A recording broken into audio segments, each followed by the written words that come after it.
You ask Tiger to solve. This deals with linear equations with one unknown. The final result is r equals -16. Let's solve it step by step. Simplify the expression. Group like terms. Combine like terms. Swap sides.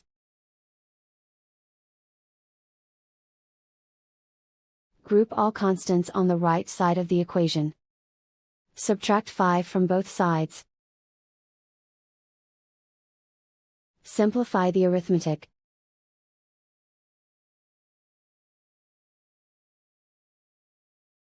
Convert the r into a positive number.